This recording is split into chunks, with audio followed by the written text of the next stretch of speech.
Dis koffietyd by die rots saam met my Frik Weideman op hierdie pragtige Saterdag Shabbatoggend. Dis natuurlik Shabbat. Dis 'n geseënde en dis 'n heilige dag. En vanweer die feit dat jy ingeskakel is by koffietyd vandag op hierdie besondere dag, geseënd is jy en dat jy sal streef na heiligmaking. Nou mense, net vir die rekord, dis koud op die plaas te Kuilen en Makoland het nou winter. So ek het bietjie kom wegkruip want dis 'n koue wind wat waai.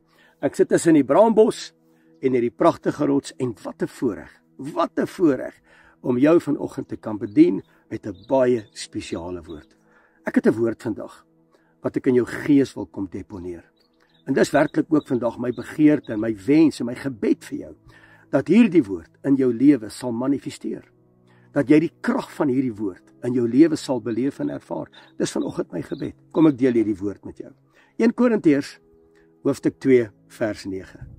Hy sê wat die oog nie gesien het, wat die oor nie gehoor het, wat in die hart van die mens nog nie opgekom het nie. Hoor mooi, dit het Vader Jahweh die Almagtige gereed gemaak vir die wat hom lief het. Dis my gebed vir jou. Dis my woord vandag by jou by koffietyd, dat jy hierdie woord sal beleef en ervaar, en dat hierdie woord in jou lewe sal manifesteer. Maar hier's 'n uitklimklausule. Mense, ek ervaar in my lewe, en is regtig so.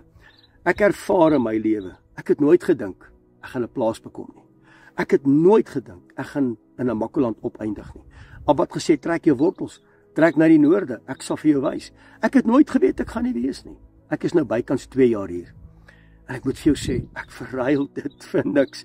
So hierdie gebeurtenis het nog nooit in my hart opgekom.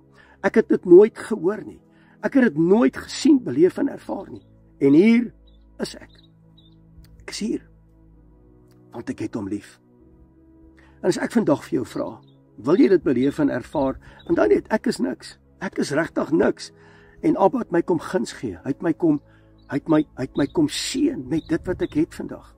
En ek is nie sy blue eye boy nie. Ek maak foute, ek maak droog, ek praat verkeerd. Ek doen goed wat baie keer teen sy wil is. Maar ek erken dit en ek neem my verantwoordelikheid op om te sê, Abba, ek is jammer, vergewe my. Mense, as jy vandag wil beleef en ervaar, wat die oog nog nie gesien, wat die oor nog nie gehoor, wat nog nie in jou hart opgekom het nie. Ek het nooit in my hart gedink, ek wil 'n plaas hê nie, nooit. Hier is ek vandag op 'n plaas, in die hartjie van 'n Makoland, wat 'n voorreg. En ek praat vandag met jou, en ek praat my hart met jou ongefilterd.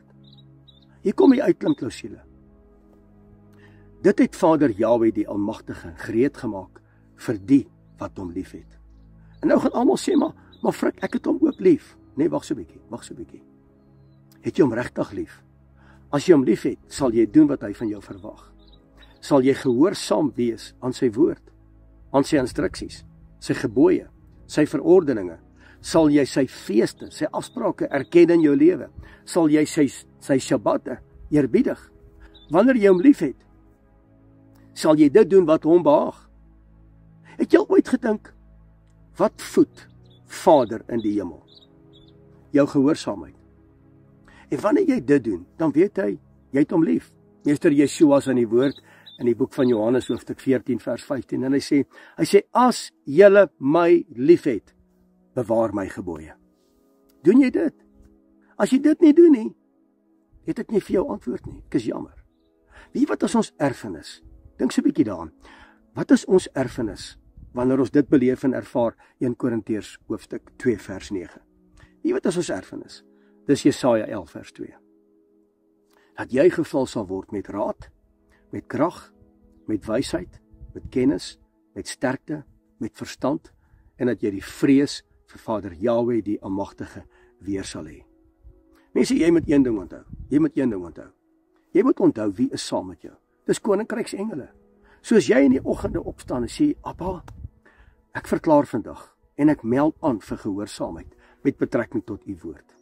Ek weet u woord sê, die bloed van bokke en stiere beteken niks. Maar ek wil hê dat my volk moet gehoorsaam wees aan my woord, aan die bepalings van my woord. As jy in die oggende opstaan en sê, Abba, help my vandag. Dis my verantwoordelikheid. Ek neem die erkenning, ek neem die verantwoordelikheid op vandag om aan die woord gehoorsaam te wees. Ek meld aan vir diens. Ek show up. Ek is hier, ek daag op ten spyte van hoe ek voel, ten spyte van waartoe ek gaan, ten spyte wat my omstandighede dikteer. Ek is hier om gehoorsaam te wees aan u woord. En ek verklaar vandag my liefde. Ek doen dit. Ek doen dit nie om punte by u te kry nie. Ek doen dit omdat ek u liefhet vir die volmaakte werk wat u vir my gedoen het aan 'n folterpaal op Golgotha. Daarom doen ek dit. So Abba, as ek vandag opstaan, bid ek dat u asseblief die engele, die koninkryksengele sal stuur om saam met my te wandel, saam met my te veg. En oral waar ek kom, sal ek invloed geniet, want nommer 1, die Gees is teenwoordig met my. Nommer 2, die koninkryksengele loop my vooruit. Hulle maak my weë gelyk. Elke bose mag is gebind in die naam van Meester Yeshua. Elke wapen wat teen my gesmee word, sal nie slaag nie. Abba, leer my om te onderskei in die Gees. Wat is vir u belangrik? Wat verwag u van my? In my vorige koffietyd boodskap toe sê ek, ons het nie 'n benul, wie is Vader nie? Vir 1700 jaar is ons onder verleiding en misleiding. Abba, leer my wat dit is om hemelse kennis op te doen. Jesaja 11 vers 2, dis jou erfenis. Wat die oog nie gesien het, wat die oor nie gehoor het, wat die hart nie opgekom het nie, dat Vader dit vir jou sal gee. Hy gaan dit net vir diegene gee wat hom lief het. En hy berei vir jou pad voor.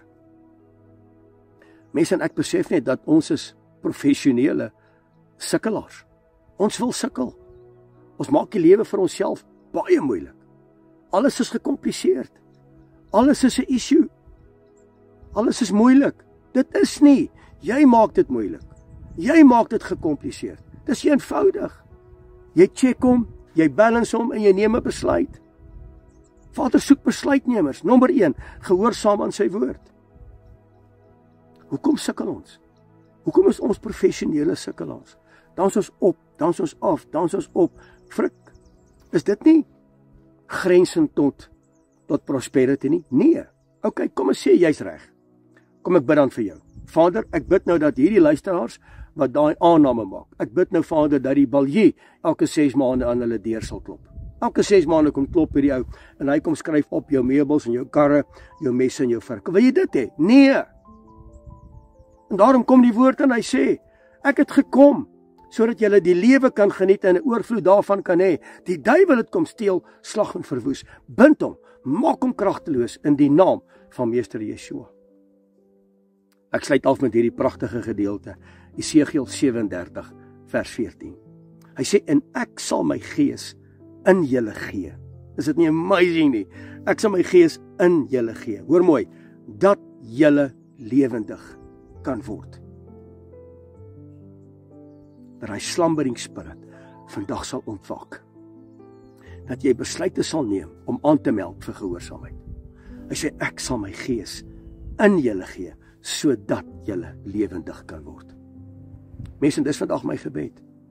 En wanneer jy lewendig word, en wanneer jy aanmeld vir gehoorsaamheid, ek is jammer, as jy aanmeld vir gehoorsaamheid, sal Vader dit vir jou voorberei, omdat jy hom lief het, wat die oog nog nie gesien, wat die oor nie gehoor, wat in die hart nog nie opgekom het nie, en dat Vader dit vandag vir jou sal gee. Ek deponeer vandag hierdie skrifgedeelte in jou gees.